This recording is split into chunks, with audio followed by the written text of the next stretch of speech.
Welcome back to my YouTube channel UPSC lovers. तो कैसे हैं आप सब और कैसी चल रही है आप लोगों की तैयारी। आई होप आप लोगों की तैयारी बहुत अच्छी चल रही होगी। तो गाइज हम लोग पढ़ रहे थे प्राचीन भारत। प्राचीन भारत में हमने वैदिक सभ्यता, सिंधु घाटी सभ्यता, पाषाण काल और पढ़ लिया था। और अब जो चल रहा है वो चल रहा है महाजनपद काल और ये इसकी लास्ट है। यहाँ जैन धर्म बौद्ध धर्म कंप्लीट हो जाएगा तो ये क्लास खत्म हो जाएगी। फिर जो वंश वगैरह हैं वो पढ़ेंगे। तो आप क्लास बिल्कुल भी मिस मत करना, वीडियो बिल्कुल स्किप मत करना, वीडियो एंड तक देखना क्योंकि इसमें मोस्ट इम्पोर्टेंट फैक्ट जितने भी हैं एग्जाम के पॉइंट ऑफ व्यू से इम्पोर्टेंट वो मैंने यहाँ सारे वीडियो में डाल दिए हैं। तो एक बार देख लेना। पीडीएफ आपको टेलीग्राम पे मिल जाएगा। टेलीग्राम की लिंक इसके डिस्क्रिप्शन में है। मेरा दूसरा चैनल है दामिनी श्रुति ब्लॉग, उसकी भी लिंक इसके डिस्क्रिप्शन में है। ट्विटर से नहीं जुड़े, ट्विटर से जुड़ जाना, उसकी भी लिंक है वीडियो में। और गाइज अगर आप न्यू हो, अगर आप पहली बार वीडियो देख रहे हो तो पुरानी प्लेलिस्ट में आपको सारी वीडियो मिल जाएंगी, तो देख लेना। अभी इतना ज़्यादा पोर्शन नहीं निकला, हर 2 दिन बाद लाइव आती हूँ, वहाँ पे अपना मॉक टेस्ट रहता है। हिंदी मीडियम इंग्लिश मीडियम सबके लिए अवेलेबल है, तो एक बार टेस्ट दे के ज़रूर देखना। 9 बजे रात को, तो 5 फरवरी को लाइव आऊँगी। तो क्लास स्टार्ट करते हैं। और ये यूपीएससी के पर्पज से मैं इसलिए पढ़ा रही हूँ जिससे जितने भी छोटे कॉम्पिटिटिव एग्जाम हैं एक भी क्वेश्चन बाहर नहीं जाएगा यहाँ से। तो एक बार क्लास जरूर देख लेना गाइस। तो स्टार्ट करते हैं क्लास। सबसे पहले यहाँ लिखा है प्राचीन भारत, और प्राचीन भारत में क्या लिखा है तो बौद्ध धर्म। अब क्या ये इसलिए मैंने सब चार्ट बनाया, अगर आपको नोट्स बनाना है, जब आप नोट्स बनाओ तो ऐसे ही लिखना है बिल्कुल सीक्वेंस में, क्योंकि जब हम पढ़ने बैठते हैं शॉर्ट नोट्स वगैरह कुछ भी एग्जाम से पहले, तो यहाँ हमने पढ़ा है इनको सीक्वेंस में, तो हमें यहाँ तुरंत की तुरंत याद हो जाता है। सबसे पहले संस्थापक तो गौतम बुद्ध। इन्हें एशिया का प्रकाश पुंज कहते थे। किसे? गौतम बुद्ध को। एशिया का प्रकाश पुंज किसे कहा जाता था? गौतम बुद्ध को, जो कि बौद्ध धर्म के संस्थापक के। ठीक है, क्वेश्चन आया है एमपीएसआई ने क्वेश्चन पूछा था इसको, तो आपको याद होना चाहिए कि एशिया का प्रकाश पुंज किसे कहा जाता है तो गौतम बुद्ध को। सेकंड है जन्म, तो 563 बीसी में कपिलवस्तु के लुम्बिनी गांव में हुआ था। जो कपिलवस्तु था उसके लुम्बिनी गांव में हुआ था। कब हुआ? 563 में। किसका? गौतम बुद्ध का। जैन बौद्ध धर्म के संस्थापक गौतम बुद्ध, जिन्हें एशिया का प्रकाश पुंज कहते थे। बचपन का नाम बहुत बार पूछा है, तो सिद्धार्थ क्षत्रिय थे। पिता का नाम पूछा है, तो पिता थे शुद्धोधन शाक्य, जो शाक्य गणराज्य के प्रमुख थे। जो कि शाक्य जो गणराज्य था, क्योंकि गौतम बुद्ध जी के जो पिताजी थे यानी शुद्धोधन, तो वो जो शाक्य गण था उसके प्रमुख थे। गौतम बुद्ध जी की माता का नाम पूछ लेते हैं, तो माता का नाम था महामाया देवी, जो कि रामगाम के जो कोली वंश था रामगाम में, वहां के उस वंश की ये थी। कौन? गौतम बुद्ध जी की माता जी। इनकी मृत्यु गौतम बुद्ध के जन्म के कितने दिन बाद हो गई? तो 7 दिन बाद, क्योंकि आपको पता है 7 दिन का बच्चा कुछ भी नहीं जानता, तो 7 दिन बाद इनकी मृत्यु हो गई थी। तो इनका जो पालन पोषण है, क्वेश्चन बहुत बार बना है, मोस्ट इम्पोर्टेंट है, किसने किया था?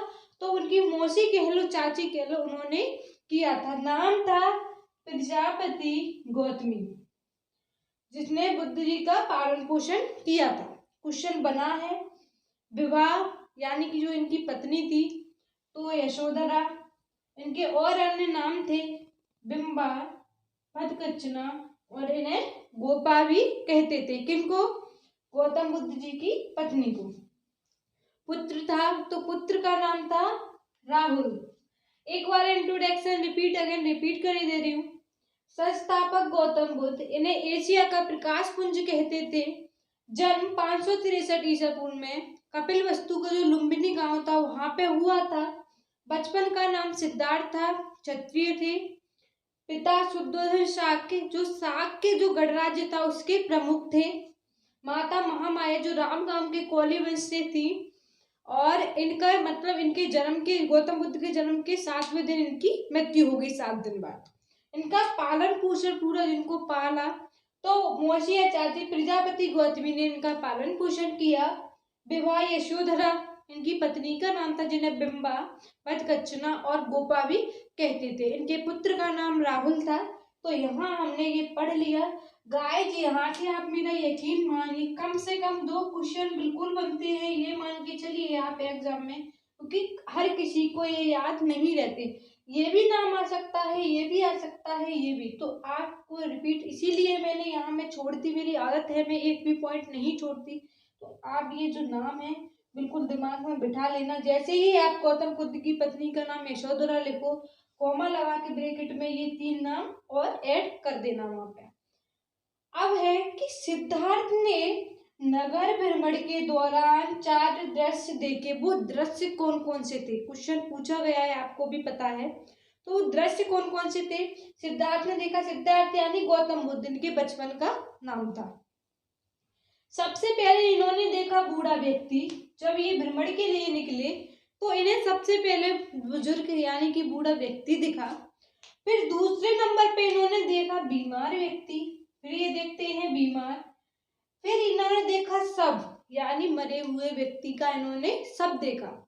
उसके बाद इन्होंने एक सन्यासी को देखा। तो सबसे पहले बूढ़ा व्यक्ति, फिर बीमार व्यक्ति, फिर शव देखा किसी मरे हुए व्यक्ति का, और फिर सन्यासी या बैरागी को देखा। तो ये इम्पोर्टेंट है, जब क्वेश्चन पूछ रहे थे कि गौतम बुद्ध ने नगर भ्रमण के दौरान निम्नलिखित दृश्यों में से कौन सा नहीं देखा था। तो अगर आपने ये 4 पढ़े होंगे तो आपको आ जाएंगे। आगे बढ़ते हैं गाइस। ने मार्ग में क्या क्या देखा था?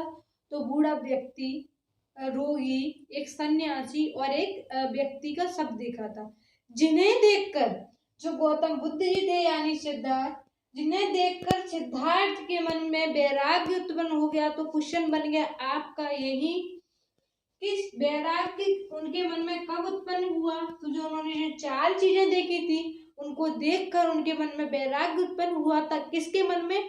गौतम बुद्ध के में। गाइस याद रखना एक बात, अगर आप डिटेल से नहीं पढ़ोगे गारंटी है क्वेश्चन गलत कर दोगे। क्योंकि अगर ये देखोगे, अगर आपने जैसे डिटेल में नहीं पढ़ा कि गौतम बुद्ध को वैराग्य की प्राप्ति, उनके मन में वैराग्य कब उत्पन्न हुआ, किस चीजों को देखकर हुआ, अगर आपने डिटेल में नहीं पढ़ा तो आप ये आंसर गलत कर दोगे। अब है गृह त्याग। तो इन्होंने एक क्वेश्चन आया था, एसआई ने पूछा था इसे कि जो गौतम बुद्ध ने किस वर्ष, जो उनकी आयु कितनी थी जब उन्होंने अपना गृह त्याग किया, यानी उन्होंने अपने घर को छोड़ा था। तो उनकी आयु कितनी थी? 20 वर्ष की आयु में उन्होंने गृह त्याग किया।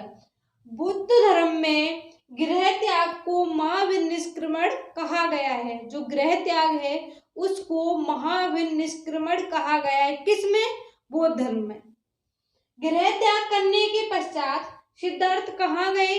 तो सिद्धार्थ गए वैशाली, जहां उन्होंने अलार कलाम को अपना प्रथम गुरु बनाया। प्रथम गुरु कौन थे? अलार कलाम। बनाया कहाँ? वैशाली। गया कौन था? गौतम बुद्ध। एक बार रिपीट कर दे रही हूँ, सिद्धार्थ के मन में वैराग्य कब उत्पन्न हुआ? उन्होंने 4 चीज देखी, बूढ़ा व्यक्ति, रोगी, सन्यासी और एक व्यक्ति का शव। उसके बाद में गृह त्याग, 20 वर्ष की आयु में इन्होंने गृह त्याग कर दिया और इनके गृह त्याग की घटना को बौद्ध धर्म में महानिष्क्रमण कहा गया है। और यहाँ पे है कि गृह त्याग के बाद गौतम बुद्ध जी कहाँ गए? तो गृह त्याग करने के बाद में गौतम बुद्ध जी वैशाली गए और यहाँ इन्होंने जो अलार कलाम थे उनको अपना गुरु बनाया। तो क्वेश्चन आ जाता है गौतम बुद्ध के प्रथम गुरु, तो प्रथम गुरु है अलार कलाम। यहाँ मैंने लिख भी दिया है। सिद्धार्थ ने रुद्रा का मुक्त को भी अपना गुरु बनाया। क्वेश्चन आ जाएगा, इनका नाम भी तो इनको बनाया था, लेकिन प्रथम, तो प्रथम ये थे। अब है ज्ञान प्राप्ति कि इनको ज्ञान प्राप्ति हुई तो कितनी वर्ष के बाद हुई, नदी कौन सी थी, वृक्ष कौन सा था, जगह कौन सी थी, तो देख लेते हैं इसको। 6 वर्ष की कठिन तपस्या के बाद बोध गया, जगह थी बोध गया, नदी थी निरंजना, बोध गया निरंजना नदी के तट पर वृक्ष था पीपल, पीपल के वृक्ष के नीचे बोध यानी यानी कि इन्हें ज्ञान की प्राप्ति हुई। जगह का नाम बोध गया, नदी निरंजना, वृक्ष था पीपल। 6 वर्ष की कठिन तपस्या के बाद गौतम बुद्ध को यहाँ पर ज्ञान की प्राप्ति होती है और सिद्धार्थ बुद्ध कहलाए। बुद्ध कब कहलाए? जब इनको ज्ञान की प्राप्ति हो गई। और ज्ञान की प्राप्ति किस जगह हुई? तो पीपल वृक्ष के नीचे निरंजना नदी के तट पर बोध गया पे इनको ज्ञान की प्राप्ति हुई। और ज्ञान की प्राप्ति के बाद ही सिद्धार्थ यहाँ पर बुद्ध कहलाए। बुद्ध के ज्ञान प्राप्ति की घटना को बौद्ध धर्म में क्या कहा गया है? यूपीएससी ने ये क्वेश्चन पूछा है तो इसको बताया गया है शंभुदीप। बौद्ध धर्म में ज्ञान की प्राप्ति को घटना मतलब बुद्ध के जो ज्ञान प्राप्त हो गया था उस घटना को बौद्ध धर्म में शंभुदि कहा गया है। उन्होंने, आपने देखा हुआ क्वेश्चन जब पूछते हैं कथन एक फॉलो करता है, कथन दूसरा करता है। जब वो स्टोरी मतलब बड़े बड़े क्वेश्चन पूछते हैं यूपीएससी निष्कर्ष वाले, वहां उन्होंने ये क्वेश्चन पूछा था। प्रथम उपदेश, अब है कि उपदेश किस जगह में दिया था, क्या इन्होंने बोला था, तो वो आप देख लो। प्रथम उपदेश, बुद्ध ने अपना प्रथम उपदेश कहाँ दिया था? सारनाथ यानी कि ऋषिपट्टनम में 5 ब्राह्मण साधुओं को दिया। जगह सारनाथ, उपदेश प्रथम दिया किसे? 5 साधुओं को। बुद्ध धर्म में इस घटना को क्या कहा जाता है? ये नाम जरूर याद रखना, मोस्ट इम्पोर्टेंट है। तो इनको कहा जाता है धर्म चक्र प्रवर्तन कहा जाता है। एक बार फिर से रिपीट करे दे रही हूँ मैं। प्रथम उपदेश, बुद्ध ने अपना प्रथम उपदेश सारनाथ जिसे ऋषिपट्टनम कहा जाता है वहां दिया, 5 साधुओं को दिया। और बौद्ध धर्म में इस घटना को धर्म चक्र प्रवर्तन कहा जाता है। सारनाथ में ही बुद्ध ने प्रथम बौद्ध संघ की स्थापना की। क्वेश्चन आता है प्रथम बौद्ध संघ कहाँ है? तो आपको लगाना है सारनाथ, स्थापना गौतम बुद्ध। महात्मा बुद्ध ने सर्वप्रथम तपस्वी एवं मल्लिक 2 बंजारों को अपना शिष्य बनाया और उन्हें उपदेश दिया। शिष्य का नाम क्या था? तपस्वी और मल्लिक। जो बंजारे थे 2 उनको अपना शिष्य बनाया और इन्हें ही इन्होंने उपदेश दिया था। किसने? महात्मा बुद्ध जी ने। अब क्वेश्चन आता है कि प्रथम महिला अनुयायी कौन थी? तो प्रथम महिला अनुयायी थी इनकी गौतमी प्रजापति, जिन्हें आनंद के कहने पर वैशाली में बुद्ध ने बौद्ध संघ में प्रवेश दिया। कौन थी? गौतमी प्रजापति। तो इतना है गाइज, एक बार आप अच्छे से समझ लेना और बढ़ते हैं आगे। बुद्ध ने अपना उपदेश किस भाषा में दिया था? पूछ सकता है एग्जामिनर आपसे, कोई डाउट वाली बात नहीं है। और अगर हमने पढ़ लिया हुआ ठीक है, नहीं है तो मैं से दांत निकाले, यहाँ हमने पढ़ा ही नहीं था। तो ऐसा नहीं करना गाइज, पाली भाषा में दिया था ये उपदेश, जो हमारे यहाँ की भाषा है। तो ये मेरी नहीं है, जो भी मैंने बोली थी वो है। तो उपदेश किस भाषा में दिया था? पाली भाषा में। तो ऐसे हंस के मत आना, अभी इसे पढ़ लेना तो आपको हंसने की आवश्यकता नहीं पड़ेगी। फिर सर्वाधिक उपदेश, तो बुद्ध ने अपने सर्वाधिक उपदेश कौशल राज्य की राजधानी श्रावस्ती में दिए।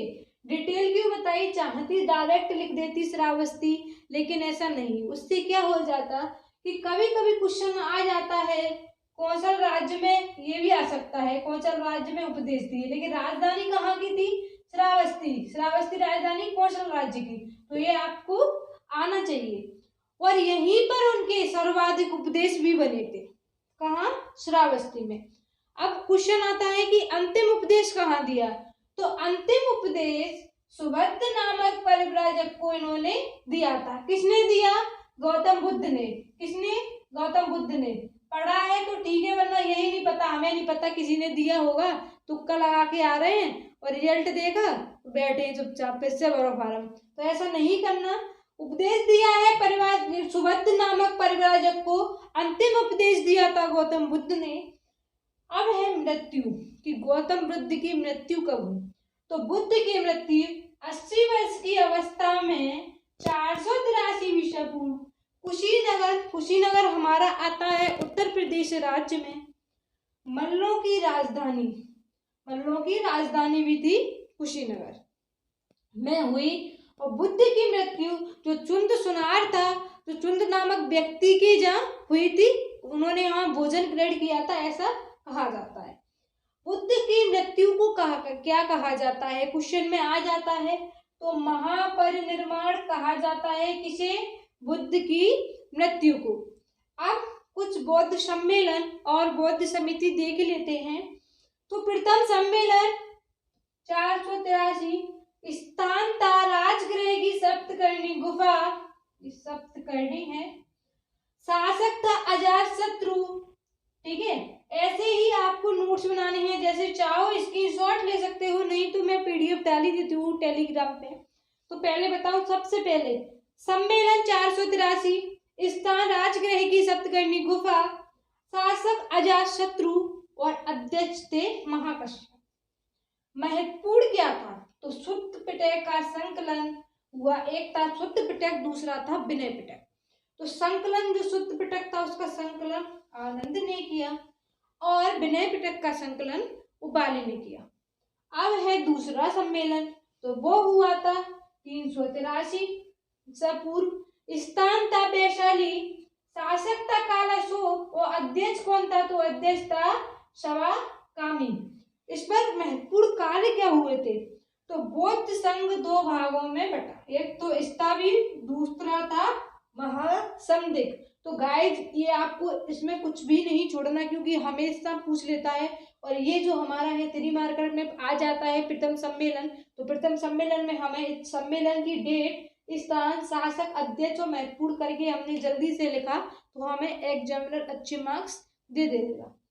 अब है तीसरा सम्मेलन, तो 251 ईसा पूर्व। स्थान था पाटलिपुत्र, शासक थे अशोक, अध्यक्ष थे मौलिपुत्र तिष्ठ और महत्वपूर्ण था कि अभिधम पिटक का संकलन हुआ। कहाँ हुआ? तो बौद्ध धर्म का जो तीसरा सम्मेलन था उसमें हुआ था अभिधम पिटक का संकलन। ये भी पूछा जा सकता है आपसे। ईस्वी की प्रथम शताब्दी में होता है चौथा सम्मेलन। स्थान था कनिष्ठ, शासक था कनिष्क और अध्यक्ष थे वसुमित्र। तो बौद्ध धर्म दो भागों में बट गया। कौन कौन सा? पहला था हीनयान और दूसरा था महायान। अब गाइस इसका आप स्क्रीनशॉट ले सकते हैं, मैं साइड में हो रही हूँ। और अगर चाहो तो आपको पीडीएफ टेलीग्राम पे मिल जाएगी, तो टेलीग्राम से जुड़ जाना, कि टेलीग्राम पे मैं पीडीएफ डाल देती हूँ। अब पढ़ते हैं। प्रथम शताब्दी में बौद्ध धर्म दो भागों में बट गया था। देखा था आपने, एक हीनयान और एक महायान। थोड़ा इनको डिटेल में देखते हैं, क्योंकि 3 मार्कर में ये क्वेश्चन पूछ लेते हैं और वैसे भी पूछ लेते हैं एग्जाम में। तो हीनयान पुरानी विचारधाराओं के लोग थे, यानी बुजुर्ग लोग कह सकते हो, और भी जो पुरानी विचारधाराओं को मानते थे उनमें आते थे हीनयान। जो बौद्ध धर्म की प्राचीनतम शिक्षाओं को मानते थे और बुद्ध को केवल कौन मानते थे? महात्मा। कौन? हीनयान के लोग। हीनयान में लोग कैसे थे? पुरानी विचारधाराओं को मानने वाले। ठीक है। फिर है महायान, तो यह नई विचारधाराओं के लोग थे। कैसे थे? नई विचारधारा। क्या? कहाँ के लोग? महायान के। बौद्ध धर्म को ईश्वर मानते थे। देखो अंतर है, ये बौद्ध धर्म को ईश्वर मान रहे हैं कौन? महायान। लेकिन जो हीनयान है वो क्या मान रहे हैं? केवल महात्मा। और ये मान रहे हैं बुद्ध को ईश्वर। कौन? महायान के लोग। और उनकी मूर्ति बनाकर पूजा करना चाहते हैं। ये उनकी मूर्ति बनाकर पूजा करना चाहते हैं। नई विचारधाराओं के लोग हैं और उनको ईश्वर मान रहे हैं बुद्ध को। कौन? महायान के लोग। लेकिन हीनयान के लोग पुरानी विचारधाराओं के लोग थे। बौद्ध धर्म की प्राचीनतम शिक्षाओं को इन्होंने माना है लेकिन केवल इन्होंने बुद्ध को महात्मा माना है। अब है बौद्ध धर्म की शिक्षाएं।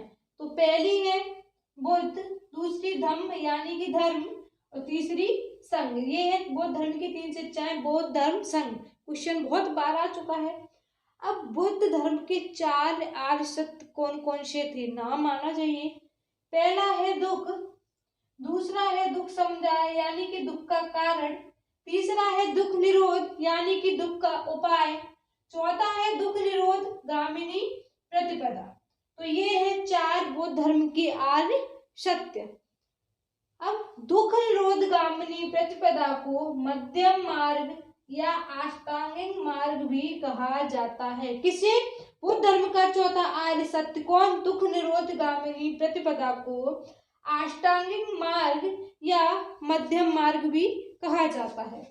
बुद्ध ने सदाचार एवं नैतिक जीवन जीने के लिए 10 सीलों का मीन्स होता यानी कि इंग्लिश में बोले तो रूल का पालन की बात कही है। कौन कौन सी बात है? बुद्ध ने सदाचारी, सदाचारी यानी अच्छे विचार वाले, नैतिक जीवन, सही हो, कोई बुराई आदतें ना हो, उनको फॉलो करने के लिए 10 नियम, 10 शीलों की बात कही है। तो कौन कौन से? पहला है बौद्ध धर्म कैसा है? तो बौद्ध धर्म अनीश्वरवादी है, पुनर्जन्म में विश्वास रखते हैं, कर्म में विश्वास रखते हैं, अनात्मवादी है, वैदिक कर्मकांडों को कभी नहीं मानता, वेदों को नहीं मानता। बौद्ध धर्म संसार को कैसा मानता है? तो संसार को मानता है जड़। ये यहाँ पे हुआ। अभी गाइस कंप्लीट नहीं हुआ है, कुछ और फैक्ट है, छोटे छोटे फैक्ट है इसके, वो देखे ले रहे हैं जो कि यहाँ से एग्जाम में क्वेश्चन आए हैं। कनिष्क महायान शाखा का अनुयायी था। किसका था? महायान शाखा का। कौन था? कनिष्क। वज्रयान 7वीं शताब्दी ईस्वी में इसका विकास हुआ। इस शाखा के अनुयायी शराब, मांस, जादू टोना एवं तंत्र मंत्र करते थे। जो वज्रयान था उसका उदय 7वीं शताब्दी में हुआ। इस शाखा के अनुयायी शराब, मांस, जादू टोना आदि करते थे। बुद्ध की पहली मूर्ति का निर्माण कहाँ हुआ? तो मथुरा कला में हुआ। जबकि बुद्ध की सर्वाधिक मूर्ति का निर्माण कहाँ हुआ? तो गांधार कला में। क्वेश्चन में गाय जमीन आसमान का अंतर है। यहाँ पूछ रहे हैं पहली मूर्ति का निर्माण तो मथुरा कला और सर्वाधिक मूर्ति का निर्माण तो गांधार कला। कनिष्क के कब हुआ? कनिष्क के शासक के समय, जो कनिष्क था उसके शासन के समय। बुद्ध के शिष्य तो आनंद, उपाली, सारिपुत्र, महामुद्गलायन, अनार्तिपिंडक, डाकू, अंगुलिमल आदि थे। लेकिन सबसे प्रिय मित्र कौन सा था? सबसे प्रिय शिष्य कौन सा था? तो वो थे आनंद। बेलवंड बुद्ध वर्षा काल में यहाँ निवास करते थे। सम्राट बिंबिसार ने इन्हें दान बुद्ध को दिया था दान में। और बिंबिसार बुद्ध के कौन थे? तो वो थे बुद्ध के मित्र। कौन? बिंबिसार। अब है जेठवन। तो बुद्ध वर्षा काल में निवास यहाँ भी करते थे और इसे जेठ कुमार ने दान में दिया था। आम्रवाटिका तो वैशाली की आम्रपाली ने इन्हें दी थी, जो नगरवधु थी और बुद्ध की शिष्या थी। घोड़े का नाम था कंटक, सारथी, चाड़, चारणा या चलना। फिर है एक नोट कि भविष्य में जन्म लेने वाले बुद्ध को मैत्रेय कहा जाएगा। क्या कहा जाएगा? मैत्रेय। अब है जातक कथा। तो महात्मा बुद्ध के पूर्व जन्मों की कथाएं जातक कथाएं कहलाती हैं। और ये कब लगभग कितनी थी? तो लगभग थी ये 600। बुद्ध को क्या क्या नाम दिया? तथागत कब कहा गया है? तो सत्य है ज्ञान जिसका, इसलिए इन्हें तथागत कहा गया है। गौतम, इनका पालन पोषण गौतमी ने किया, इसीलिए इन्हें गौतम कहा गया। शाक्य मुनि, ये शाक्य वंश के थे, इसीलिए इन्हें शाक्य मुनि कहते थे। पवरन, बौद्ध भिक्षु द्वारा वर्षा काल में मनाया जाने वाला त्योहार था पवरन। उपसंपदा तो बौद्ध संघ में प्रवेश लेने वाले व्यक्ति जो नए सदस्य शामिल होते थे उनके अवसर पर मनाया जाता था। तो गाइस ये हुआ आपका पूरा कंप्लीट। गारंटी मेरी है एक क्वेश्चन बाहर नहीं जाएगा। यूपीएससी से लेके जितने भी एग्जाम हैं, चाहे प्री हो चाहे मेंस हो, कोई भी क्वेश्चन पूछे बेफिक्र होकर नोट्स बनाइए।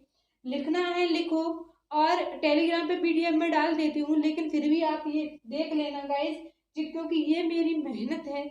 आप ल्यूसेंट में देख लेना, छोटा सा जैन धर्म दिया है, मतलब डिटेल में बताया उन्हें है, लेकिन डिटेल में नहीं बताया, इतना तो बिल्कुल नहीं है। तो एक बार इसको पढ़ लेना। एनसीईआरटी का पूरा मटेरियल है, तो आपका यहाँ से कवर हो जाएगा। अगर आपने सेकंड चैनल को सब्सक्राइब नहीं किया तो जरूर कर लें। वीडियो को लाइक एंड शेयर करना बिल्कुल ना भूलें। कमेंट में जरूर बताएं क्लास कैसी लगी। तो मिलते हैं अगली क्लास में। Thank you.